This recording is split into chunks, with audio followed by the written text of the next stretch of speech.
What it do? Dream Team, it's your boy D Neal back with another reaction video, guys. Here we are with how Australia's gun control experiment worked. Before we dive in, make sure you subscribe to the channel, ring notification bell, get a video a thumbs up so it gets suggested. Let's dive right in. Vote them out! Enough is enough! Anti-gun activists in the US have been pushing for gun law reform. Yes. Australia, having made substantial changes to its gun laws, is often held as an example. Bro, I swear on everything. Shout out to the anti-gun activists. And I'm not saying ban guns here in America because, like I always say, I don't think that will truly ever happen here. So I don't think it's a realistic goal. Although I wouldn't be against that. You know what I'm saying? But I'm saying, bro, can we get like literally more laws, more things that prevent people from getting, or make it harder for people to get guns? That's all I'm asking for. I feel like it's just too easy. It's just too easy to get your hands on a gun. And I always hear the excuse, well, if we take guns or if we ban guns, then only the bad people get their hands on guns. And I'm like, bro, I like she said, use Australia as an example. Use these other places as an example where this happened. And it's worked out for them very well. I know America's a completely different place, completely different atmosphere than Australia. So I'm not saying what works for them is going to work for us. But I'm saying, why not try it? Because we deal with so much mass shootings, we deal with so much massacres, we deal with so much. Why not just give something a shot? Why not change anything? I know why, because of money, because of profit, the almighty dollar here. So I know why things don't change, but it's just frustrating when you continue to see this and you continuously see these massacres and shootings to where you become numb to it, and the answer is always more guns. You always see on the media the answer is more, and it's like, bro, like we've been doing this for so long, yet nothing has changed. And thinking that more guns is the answer is insanity. It's stupidity. And so yeah, I think there needs to be more gosh, I can't think of what it's called. Not laws, but restrictions. More restrictions, or you got to go through more red tape to get a gun. I think a lot of places have harsher. You got to go through a lot more to be able to get your hands on a gun. And I think here it's just too easy. But guys, I'm sorry to go on that freaking rant. Australia, having made substantial changes to its gun laws, is often held as an example.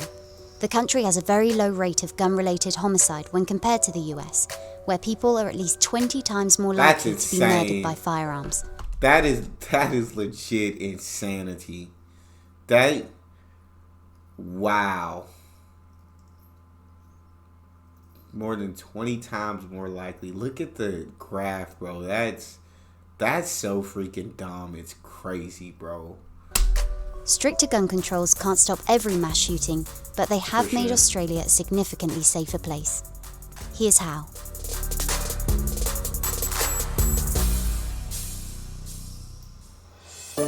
Australia used to have a serious problem with gun violence. Researchers define mass shootings as 5 or more deaths, not including the perpetrator. From 1979 to 1996, there were 13 mass shootings, resulting in over 100 deaths and more than 50 injuries. I feel like we get that in almost a year. However, due to the gun lobby and politicians sympathetic to their firearm-owning voters, little was done to stop gun deaths. Being a politician and living in that bloody house is the most important thing to them. They're not worth it. In April 1996, that all changed. On the island of Tasmania, the worst massacre in Australian history is finally over. At least 34 people were killed and 4 others critically wounded. Armed with 2 rifles, an AR-15 and a 308 FN, Martin Bryant made his way through Port Arthur Historic Site, killing 35 people and injuring a further 23. Both guns were semi-automatic, rapid-fire weapons, and both were legal in the state of Tasmania. At the time, the Port Arthur massacre was the worst single-person mass shooting in global history, It utterly shocked Australians and reignited public outrage. Just 12 days later, That's disgusting. That's terrible. That's awful. And I'm so glad that Australia was smart enough to see, hey, these guns are probably not a good idea to have on the streets. All of these people with their hands on guns, this is not a good idea. Things need to change, and they brought change about. I wish we could do that. I at least wish we could try that here. At least try something different. Try harsher gun laws or stricter gun laws. Australia, the biggest massacre, they saw that and knew 100% that they needed to change. We see it daily, yet no change. Later, the then Prime Minister John Howard pushed through a sweeping set of gun regulations despite regulations. That's the goddamn word I was looking for. Regulations. Support from his rural constituency. I'm sorry about that, but there is no other way. There is no other way. Within a month, the government passed the National Firearms Agreement, transforming gun legislation in the country. Before the Port Arthur massacre, gun laws varied from state to state. What the agreement did was standardise the laws nationally. Certain semi-automatics and self-loading rifles and shotguns were banned. New licensing requirements were adopted, and a national firearms registry was established. The law says Australians need a genuine reason for having a firearm, such as sport shooting or for agricultural use. It doesn't include self-defence. People must go through background checks and wait 28 days before they can buy a gun. Background checks. We do background checks, I believe, here. 28 days before getting a gun. I feel like you should have to go through certain obstacles. Like, you should have to prove that you know how to use the gun. First of all, that should definitely be some prove. You got a safe place to lock the gun up. And yeah, written tests on gun safety. There's just more things that we could be doing. The government also spent $375 million to buy back 640,000 civilian-owned guns and then destroyed them.